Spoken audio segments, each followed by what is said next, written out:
25 février. Une sagesse pour aujourd'hui. Les mystères de Dieu. La gloire de Dieu, c'est de cacher les choses.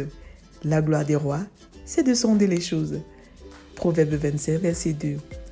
Dans ce verset, le sage fait une comparaison entre ce qui constitue la gloire de Dieu et ce qui constitue la gloire des rois.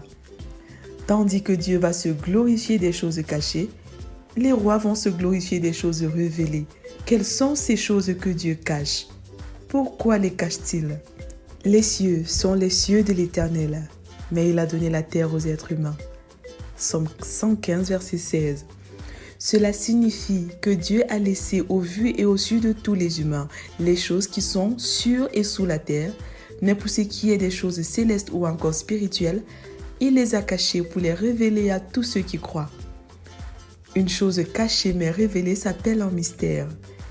La gloire de Dieu, c'est de cacher les choses. Cela veut dire que Dieu seul a l'exclusivité des mystères et il les révèle à qui il veut, quand il veut. C'est sa gloire, c'est-à-dire son privilège, afin que les hommes puissent le reconnaître comme Dieu unique et sans pareil. Notez bien, si vous voulez avoir les richesses de cette terre, vous n'avez pas forcément besoin de connaître Dieu. Mais vous devez forcément vous inscrire dans les écoles de business formelles, non formelles ou informelles, travailler durement, être honnête et intègre. Donc, une personne, une famille ou une nation peut bel et bien posséder tous les biens de la terre, mais passer à côté des choses cachées de Dieu. Le sort d'un individu, d'une famille ou d'une nation n'est pas quelque chose qu'on peut découvrir par les techniques permettant de faire de l'agriculture et de l'élevage, de produire de l'électricité et de l'eau, ou même d'extraire de l'or ou de se faire beaucoup d'argent, etc. Cette sorte de chose est cachée et il faudrait absolument une révélation de Dieu. Au temps où Dieu voulut détruire Sodome et Gomorrhe, Dieu dit « Cacherai-je à Abraham ce que je vais faire ?» Voici 3 choses cachées que Dieu voulait révéler à Abraham et à sa descendance après lui. 1. Il n'y a aucun juste sur la terre. 2. De même que ces villes furent détruites par le feu, de même aussi le monde avec ses habitants seront détruits par le feu. 3.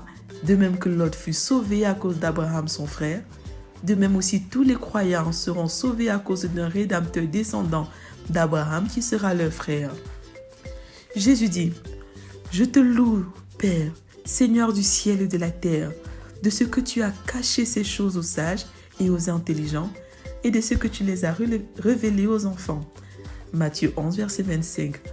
En faisant le rapport de cette profonde louange de Jésus à son Père, Matthieu voulait faire comprendre aux Juifs que la sagesse de ce monde n'est pas compétente pour comprendre et saisir les révélations des mystères de Dieu. Vérité, les révélations des mystères de Dieu se communiquent exclusivement par Dieu et se comprennent uniquement par la foi. Application. Croire en Jésus et demander la révélation de ces mystères. Êtes-vous né de nouveau? Comment croyez-vous être né de nouveau? Comment croyez-vous avoir reçu la foi? Verset à méditer. Ceux qui ont la foi sont fils d'Abraham. Galates 3, verset 6. Prions ensemble. Père, révèle-moi qui tu es, ainsi que tes saints mystères. Au nom de Jésus, Amen. Lecture pour aujourd'hui. Psaume 121 à 125, Proverbe 25, Deutéronome 10 à 12. Vous êtes bénis.